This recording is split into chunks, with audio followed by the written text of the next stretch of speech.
Hello, everybody, and welcome to Age of Bison. This is Dunamai, and I am today with Connor Sanders, one of the members of the Sunbros Discord, for a fun challenge that he did on the ladder.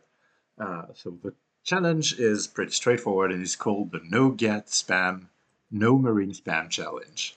So basically, you cannot play um, either Culpeper Minutemen nor U.S. Marines uh, in this match, nor make a single Gatling gun. And yes, rolling artillery does count.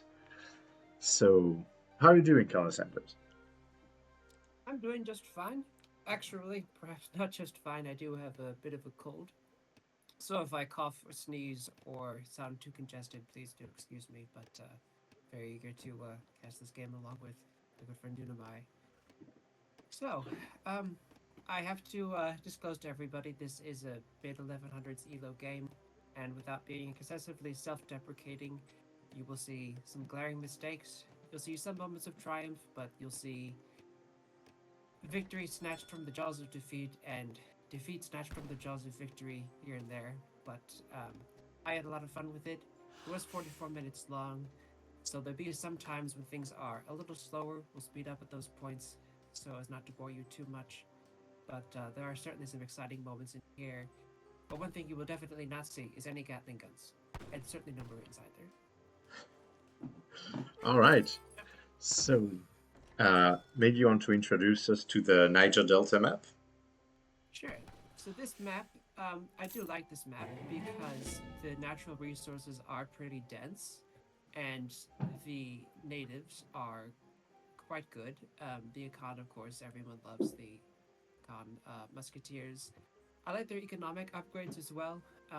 The Akan have the berry and mill gathering upgrade, if I get the name of the tech off the top of my head, um, and a gold gathering upgrade that also ships a prospector wagon to construct a gold mine.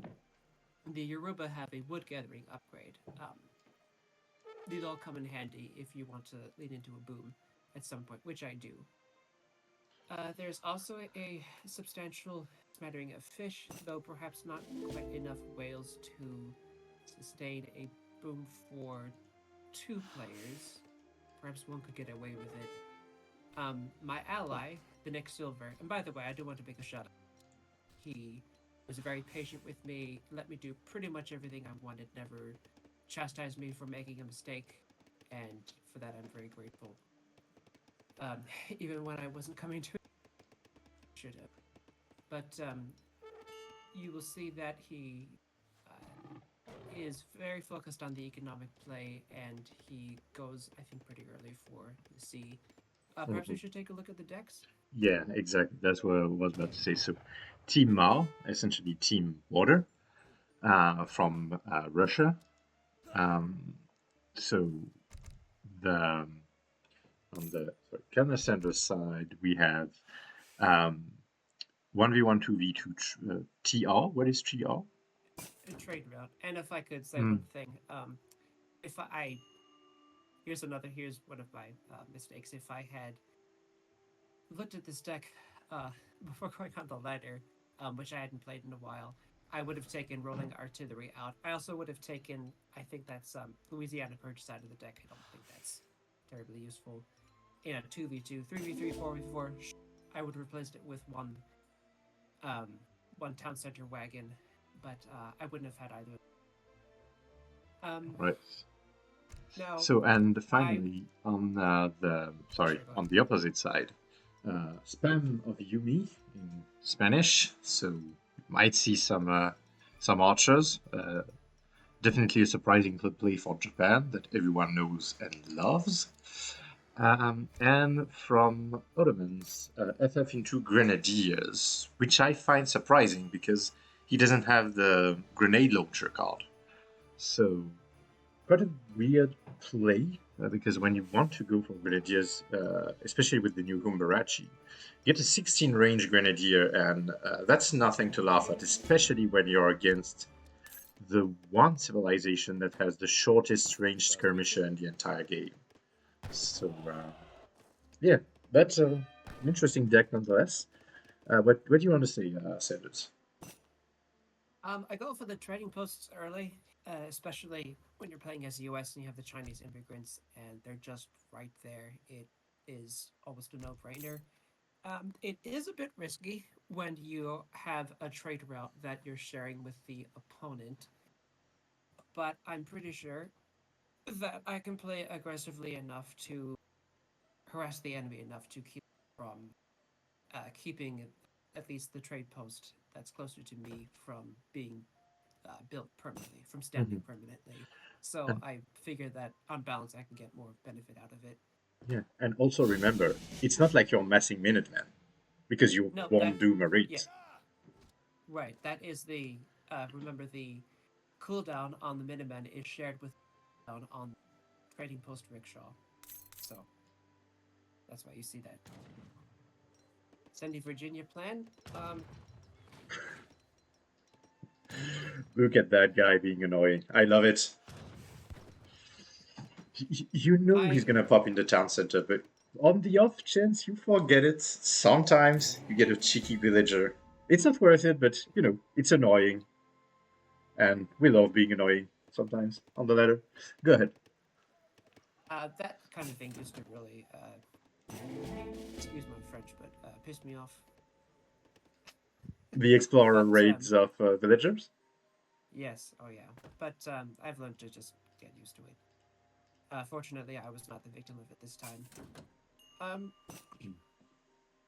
in general, what I'm trying to do here in the second age is get a little bit of an eco going while also massing some troops. I'm going with regulars and state militia, though I'm relying on the Russian player, Nick Silver, to mass some strelets.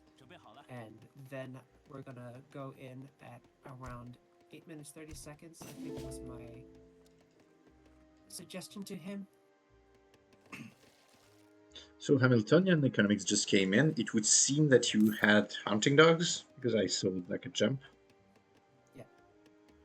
So it's And I pretty also nice. It had will sent. allow you to train some units. Fortunately, you're popped because two shipments have been sent back to back, but you identify it and you make houses.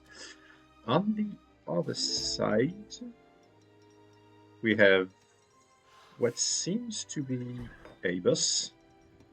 Again, not very surprising from Ottomans, but surprising considering it was called a grenadier FF. Unless grenades have changed, this is not a grenadier. On the Nick Silver side, all right, fish markets, schooners, like 700 wood. We are water booming, boys. All right, and girls. And lastly, on the Washoe part, we have a standard 3 fishing boat. So I guess it's. Oh, I guess it's from the Portuguese consulate. Yes.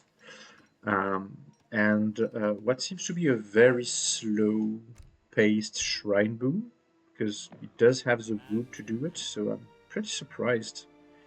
I think he's trying to find some hunts. Um, all right, so that was the play on the enemy side. Go ahead, Sanders. So I have my mass here. State militia, some regulars is joining me. We're about to move in. My first target is the trading post. I want to be able to upgrade the route without benefiting them, so that is our first target. Maybe pick off a few settlers if we can. I'm ready. Yes. What is yours? I'm ready. So the one thing I like is your ally correctly identified that you are two civilizations that really like infantry masses, and that can be punished. So there's a stable coming up. Yes. So really This part nice wasn't. touch on this. Yeah, this part wasn't terribly well coordinated, so Dunamai's right. That is something that he noticed, not something that I asked him to do. So once again, goes to the Nick Silver here. All right, now the action starts. A little later than some of you are perhaps used to seeing, but nevertheless, here it is. I mean, it's pretty good. Unfortunately, it was Gunners for Humbrachi. This is going to be very tough to deal with an infantry mass, that's for sure. Yep. He has alerted danger, and this is danger, but not the best micro in the world from Mori 230B. And I think we could see some Abus going down, some of them are low HP. Ashigaru Musketeers not really wanting to take this fight. There's a lot of Seminole Sharktooth Bowmen. And we didn't see you ship it, but there was a shipment of Sharktooth. Or Shark Teeth. That shipment, yeah. That shipment can be sent twice, and that will in handy later. If that fight had just been between the two of us and the Avis Gunners, I would have continued to take it, despite the fact that the Avis Gunners captured regulars and certainly the state militia too, just because we had a larger mass, but we had to get out of it because the Shigar are coming. Mm-hmm. And here's where we first get our first FD application of pressure from the enemy. This is also where I am saved by my ally's fish boom. Is able to quickly get up some hussars to... And we have a raid here, by the way. Speaking of Cossacks, a pretty hefty raid, actually. My guess is that Ottoman was capped, so he lost 2 villagers here. And at the same time, the pressure is on. You have 2 falconets banging at your town center. The thing is, you have Hussar, and the Russian allies does too, but there's a good bunker here. It's going to be hard to deal with. Fortunately, the falconets don't really see said bunker, that there's stuff here. So we managed to snag a falconet. That's pretty cool. But all the while, these guys were still hitting. And the Ottoman is down to 17 villagers. So even though that seemed like a terrible trade, right now you're ahead. This is a clutch move right here. As soon as that's down, I have no qualms about sending in anything I can against that infantry mass. And we'll see in just a moment. There's going to be a pop. A second round of Sharktooth Bowmen come out. Unless they already... Yeah, there they are. Yeah, we drive them out of the base. And I was about to say, if only USA had something available in H3 to deal with those pesky infantry masses. I know, right? It's so tough. We definitely use something. Something that fires a lot of bullets really fast. Mm-hmm. But unfortunately, it's not in the USA roster, so we might have to ask the dev to fix this and give them, I don't know, some kind of machine gun thingy, or, you know, that would be flavorful for you, United States, I think. Yeah. So Americans always do well at coming up with inventive ways to put bullets in people. I don't know how I feel about that statement, but I am an American. I don't know, so whatever. I do think thematically the U.S. is I do like the technology focus of them, and whatever your feelings about war, we're all playing this game anyway, so yeah, that's a fair point. So I see Hussars from you, which is fair considering you know there's about to be 1 million Abus Gunners. Little do you know that he's actually mixing in Janissaries now. But I guess that is a shipment? Yes, that looked like a shipment. Especially since he has absolutely 0 racks right now. So nice strategizing on his part to know that you're gonna make Hussar because you know that he has Abus Gunners, and we all have this strategy dance that we know and love in Age of Empires 3. And the Nick Silver at 46 villagers. So I think he has the most. Yeah, he has the most villagers, and that's not about to slow down because he aged up with the Not bishop, at all. and he is sending medicine. So we are And about to see treaty level amounts of greed, ladies and gentlemen. certainly are. So how much are the villagers with Uh, medicine? there's that raid up in the north. Oh yeah. So very Yes. nice raid. Go ahead. If I had noticed this earlier, as I should have, since I still have that Yoruba village, which the Spahi had passed, I would have, of course, taken the settlers back closer to the town center. As it was, I was able to save about 6 others that were on that other herd over there left, and Hello.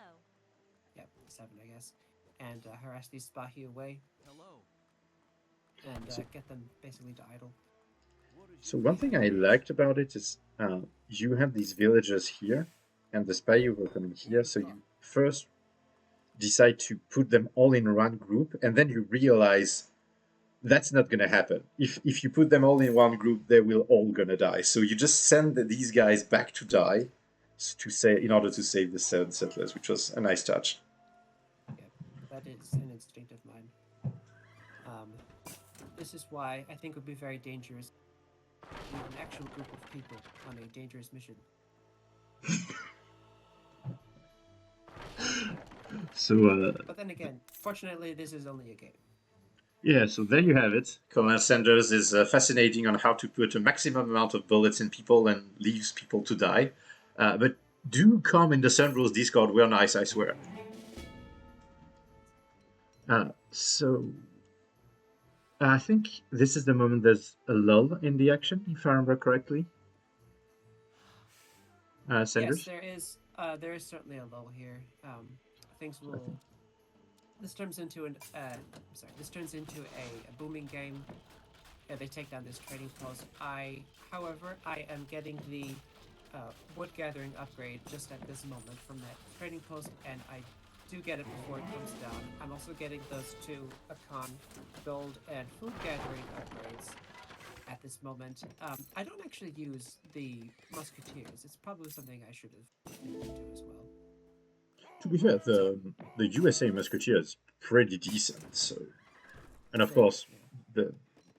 the Akan does not cost population. So that's always something for late game. I noticed, thanks to this game, that these guys have 10 ranged siege attack compared with the usual 6. I didn't know that, actually. Even though the siege attack is, pretty... But it's normal for an archer. It sucks. But the right archers are not supposed to siege. Sorry. Go ahead. No, go ahead. Right at this point, my ally insists on attacking. I say, I'm booming, and this is what I was talking about earlier. All I had to say was, I'm booming, and then he says, okay, no dispute, no argument about in a raid. Quite nice of him. But he loses Cossacks, but Cossack, go ahead. Yeah, it was very useful. It got an idea of what their composition was. This for the Japanese player, Yabasami, and Yumi archers. So I would guess Shogunate? Yes. So you have a lot of information. You know that Ottomans has added some walls in. You know that Japan is going H4. You know the composition. And you still have an annoying explorer trying to kill villages. Oh my god. Yeah, see? You know Legend has it he's still hacking away to this day, trying to kill a villager. Now, I'm not sure why my ally sent this seemingly forlorn hope out to greet the Japanese, but since we already got information about their army complex, they unfortunately meet their end here. There they go. Not a good day to be a Cossack in the army of... or a Strelet, for that matter. To be fair, I'm not gonna lie. It's never a good day to be a Strelet in the Russian army, I think. That's true. So you're getting sent into battle, not much regard for your own life. It's not Not all that different from real life, I would say. And there's another controversial card. Um, so pretty interesting composition from Japan here with the double anti-cav.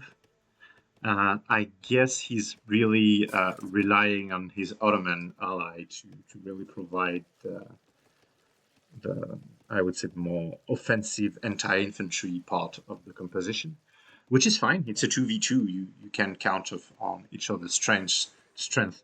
However, the now H4 Ottoman player unfortunately has forgotten their Abel's Gunner upgrades, and that does hurt a lot because not only do you lose on HP and damage, but Abel's Gunner also gain range with each and every upgrade, and you really want more range in these engagements, especially when you're against these guys, the sharpshooters, which have an insane range and which can actually kite you with 4 more range and more speed due to the advanced arsenal. So pretty unfortunate here, but I think we can speed it up for now. Sure. And I was booming here pretty hard. I got the 3 TCs up. I think my ally also had 3 at this point. Of course, he's far ahead of me economically, but I would have been okay with attacking if I had been in H4 and had some upgrades. As it was, I thought chilling out and waiting for their attack to come, especially given that they already had a large army, probably the better play. As they say, discretion is the better part of valor.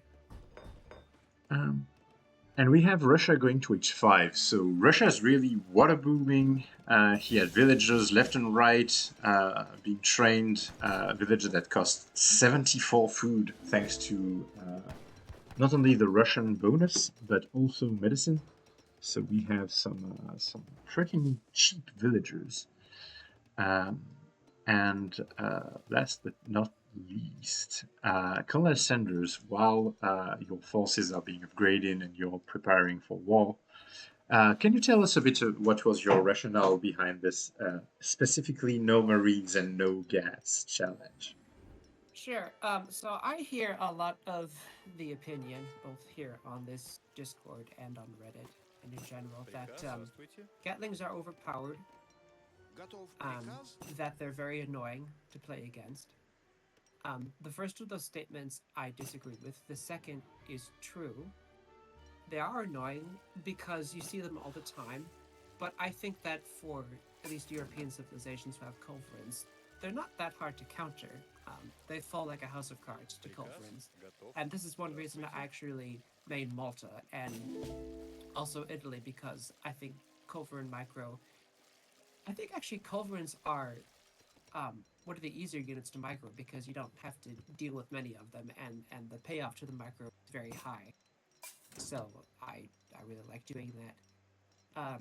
But I just want to prove, for what it's worth, even at my ELA level, that you all you USA players can quit the moaning and the whining and learn that the US has good units other than the Gatling guns, and that Skirm Goon is certainly viable, and that um, your horse artillery in particular, especially with Nox artillery train, are gonna get really powerful because they're both maneuverable and durable, and that is why I basically replaced the Gatling guns with the horse artillery in my USA play. Mm-hmm. So, as a USA player, what do you think about the fact that heavy cannons are also built faster? Would you consider integrating them, for example, as an H5 play or something like that? I have done that sometimes. I think it makes more sense when you age up with which federal state is it that gives you the faster. Um, oh, is it Connecticut? I believe. I think it is. Right. That enables you to train the heavy cannons even faster. If I were doing that, I would go into heavy cannons. Mm-hmm. Which might have worked in this because there isn't that much room for maneuver. But as it was, I just felt I would be more benefited by keeping the factories on wood and upgrading my infantry and cavalry as soon as. Mm-hmm. especially because I Hello. was behind Yes? economically. Oh, yes. Well, you were, but it seems that you're doing just fine right now. With 85 This villages, is- which is, if I remember correctly, the build limit of, for USA. Soon to be changed to 90, but yeah, it is. And this is where my caution comes through. And this is the result of it. The enemy is advancing. This is the major and decisive battle of the game. My ally puts himself very well in this first part of the battle. I begin to notice something's amiss. He highlights a Spahi raid. I bring my army in, although you'll see it takes me just too long to get down there. I will leave the result of the battle to So I'll yeah, let it play out. But I will this warn army you, is this is a bit hard to watch. Orders? that's fine. The army feels like it's hesitating between joining the main fight or catching the raids, and given the base building also that was meant to be hard to pass through, I guess. The thing is, the axe cuts both ways, and you're getting outpathed by your own building, I think. At this point, my use of control groups is not quite as good, to put it mildly, as a lot of other players. So I am trying to get some carbine cavalry, maybe a few infantry up there to deal with the Spahi, and then the rest of the army to come south through my network of buildings, use them as cover to confront the army that is laying into the Allies' base. But there's a mistake for a mistake. Like a veteran average gunner just came in for Mori, and I think we are soon to see guard upgrades. He's building a lot of resource. I think he wants to go H5, but he forgot to click because of all the micro happening. So again, Age of Bison is a low to mid elo focused channel. We are not pro players, and I think this is something we're very proud of, because we may not be the most impressive channel for seeing incredible micro stuff, but at least a lot of the player base can relate to us, because we do these mistakes. We are like, let's just push, and then you realize your Hussar is H2 and you're H5, and you're like, fuck, let me just go back real quick. Oh no, I can't. Oh god, my Hussar died, and now I have the Imperial upgrade. I kind of feel bad. So we have these kind of moments, and at the end of the day, it seemed that my cat decided to throw something down, and we have these mistakes that seem to compensate each other, because Russia did lose a town center, but he's back, and with a vengeance, with a lot of strelets, and there is not a lot of flaming arrows left. And this cold range sure as hell won't do anything against this mass. And this is where Russia's fish boom really paid off. Earlier in the battle there, I think one thing that helped me out was that just didn't probably thought this guy's pockers, he's not helping his ally. Let's just lay into the Nick Silver and not bother covering our artillery. And of course, they left them wide open. And I was able to flank with some carbine cavalry, take out a couple of the flaming arrows. Actually, we did end up getting all of them. And then, as for the rest of the army, the two of us were at this point so economically ahead of the enemy that we just kept spamming those infantry, both light and heavy, and were able to eventually down the cavalry to kill those culverins. So while Russia upgrades everything to H5 levels, we see one of the traps of this map is that you have two clear ways, one for each player to attack, and more often than not, this will result in players not wanting to be naked on their side, attacking on on their respective sides, and split armies. You have this Strelet mass that is incredibly vulnerable to any Spahi pop. and this quite versatile army that is just not, worth 2 armies right now. So this is one of the problems of Niger Delta, and one of the difficulties to overcome, definitely. But we do see, I saw these guys, Yoruba Iso riders, and I like this use of natives. You are in late game, we are approaching 200 pop limits. Having 5 more units that your opponents pretty much at all time, because you can now afford it, really makes a difference. And I think we're going to see it there, because these ESO riders are going to negotiate with these great bombards. And the nice thing about these guys is that the less HP they have, the faster they attack. So if you begin to kill them, just make sure you finish real quick, because else you will have a bad time.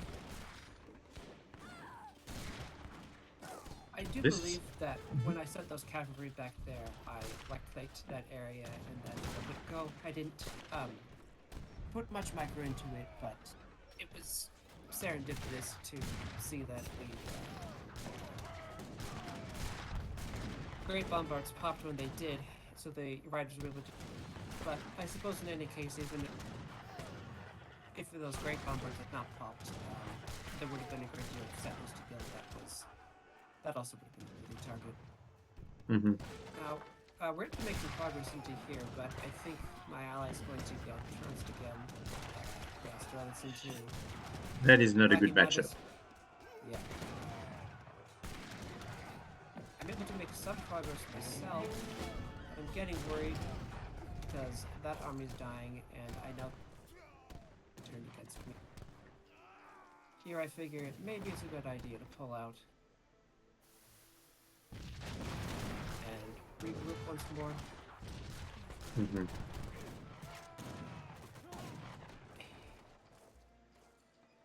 Dear God. Especially, once I see those great bombers coming in, I'm like, okay, I need something that's actually going to answer this. And that, of course, would be culverins.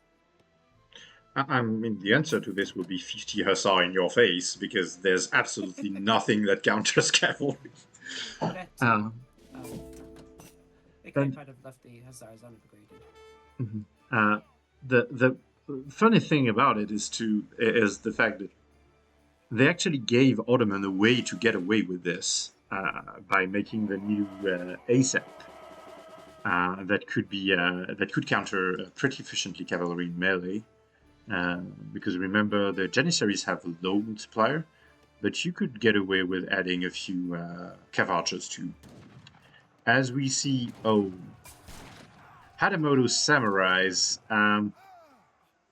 Yes, this part is another one that's difficult to watch, or fun to watch if you like Hatamoto. But so the most efficient Hatamoto Samurai play you'll probably ever see. Yes, sir. That is definitely.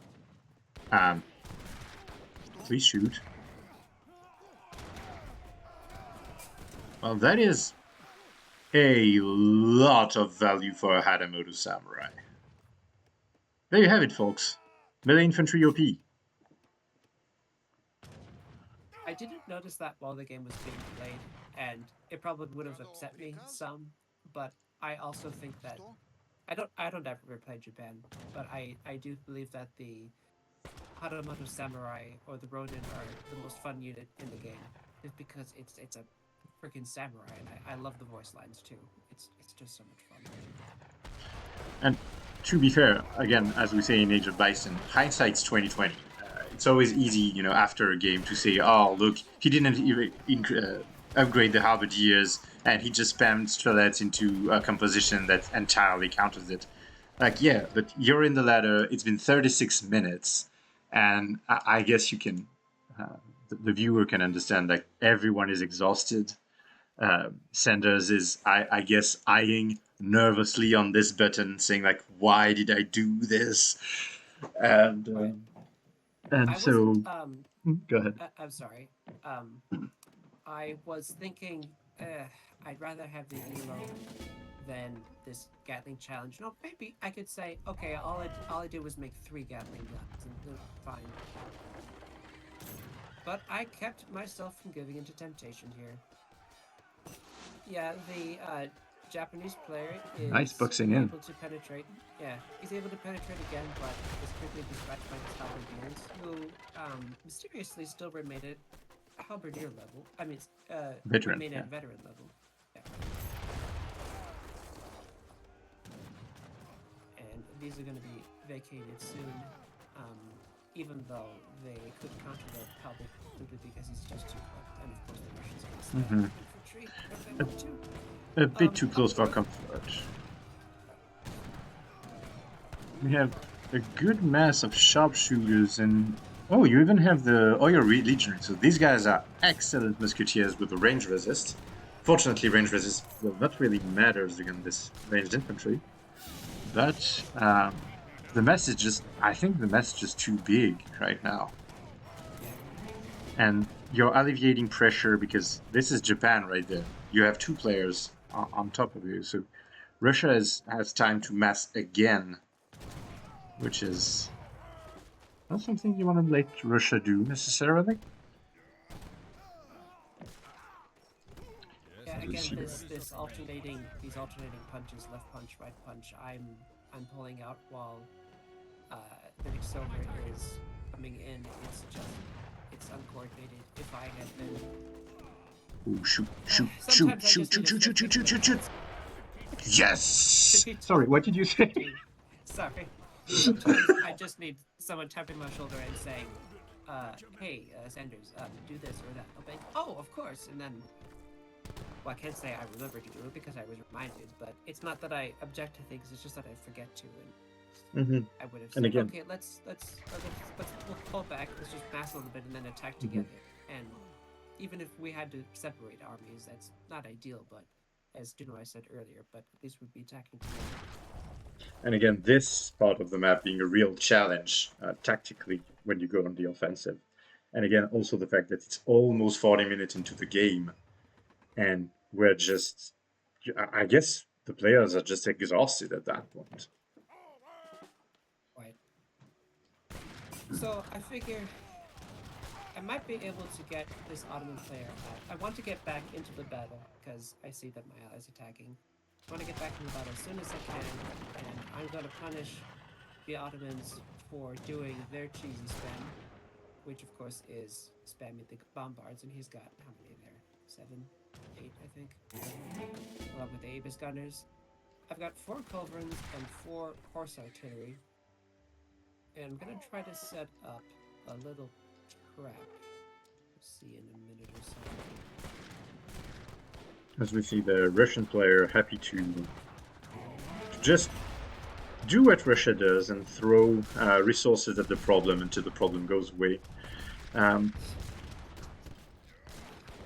That's a lot of resources throwing, but I mean, for the most part, yeah, the Nick Silver correctly identifying it and just pulling back, even though he has, I think, by a large margin, a large and wide margin, the best economy of all the players. And so, here's the if you want to go back to the No, go ahead. action. Oh, yeah. The action, yeah. So this is, yeah, we're on the perspective from the Ottoman player. Actually, if you want to have the good, yeah. So he can see my artillery there, my culverins and my horse artillery. I don't want him to, so I actually start to pull them back there a little bit out of his line of sight. But I was looking at this game earlier, and his view wasn't focused. I don't think he saw them.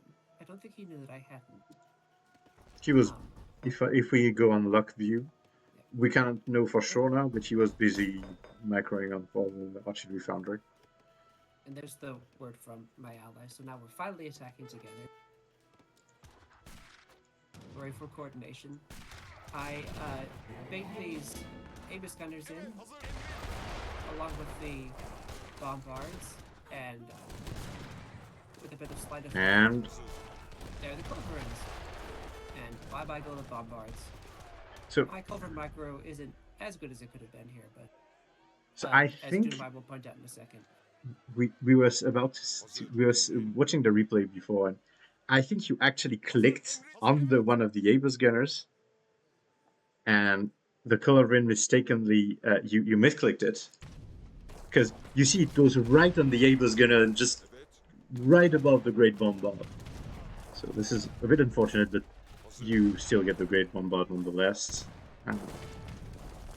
And while he's busy dealing with that, he completely forgets that heavy horse gun can still kill Great Bombards. So Yeah, I found that in a pinch, horse artillery can sort of be used as components, especially because they move fast. I mean, they're not the same range, but they can move in, hit something, and then you can move out of danger again. And I figure that most Ottoman players, well, perhaps around this level, they see their massive great bombards go down, and they're deflated after that, and they just yeah, and the thing is, Ottoman does not have an infantry training card. I mean, not yet, anyways. And as I said jokingly, this one weakness of Ottoman will get patched in the next patch. Don't worry, it was a mistake to leave a weakness to Ottomans, and so he cannot remass easily, and that was a lot of population you just destroyed. I think it's 56 population, if I remember correctly. So here's one last hurrah for Barachi. and these guys are veterans, so that's just not gonna fly. And the GG is cold. So there you have it. You can win with USA at Meet Elo without Gatlings nor Marines. Who would have thought? Even if you make some mistakes, but especially if you have enemies who also Make mistakes. Yeah. To err is human. All right, let's see the past game. Resources. Your team was miles ahead. Like, by the end, you were throwing resources at the problem because you could afford it. It really felt like you were crushing them economically. At least from my part, I think, honestly, I think perhaps my ally was using his troops a little less wisely, but I definitely could have massed some hussars there. In fact, I think it was a little cute there at the very end. You know, get the free upgrade when it hardly matters at all. But you do have a one ratio. I do pride myself on my ability to boom, at least when I'm distracted by the need to constantly fight. Perhaps one of my shortcomings, but is something I consider a strength. And so once that first rush failed, or once their first foray into our base failed at about 13 minutes, I think it was, I was pretty confident in our ability to win the game. And if it took a while. This is the interesting part is Russia and Japan essentially had the same amount of units created. Russia had more than about 2.5 to quite exactly 2.5 times the amount of units. So this is the great thing about Russia is the Russian player has a terrible KD, but the thing is, in terms of resources, he did not lose that much resources. So that's the power of Russia right there on the southern side, and on the top side, really this cold shot really hurt Ottomans. And once the heavy artillery mass is gone, the remass you have to do in order to go back to your max population of militaries is very long, unless you're going for Cav, which would have been a nice touch. But I don't think he had a lot of.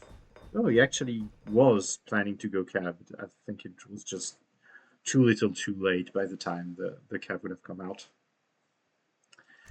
All right. Do you have any parting words, Colonel Sanders?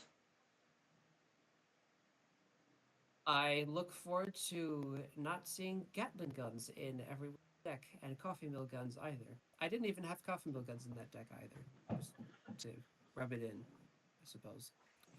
But please, I love US. Not just because I'm American, but I actually really do like the Civ. I I really sincerely hope that people still play it and discover its strengths, which it has, beside the Gatling guns, because I really do want to keep playing against it. Forward to seeing what formidable and creative opponents can come up with for playing with it. All right. Um, if you like what you saw, please like and subscribe. It really helps us to know and see what content you guys want and girls want to see and want us to make. So if you liked what you saw, again, like, subscribe. Do not hesitate to comment. Um, yes, we know there were mistakes in the recording. Uh, this is a low to mid elo. We all do make mistakes down there. Feel free to call them, but remember to be respectful. And that's about it for us. And I hope again that you will get to enjoy this low to mid elo commentary, and we will see you in the next one.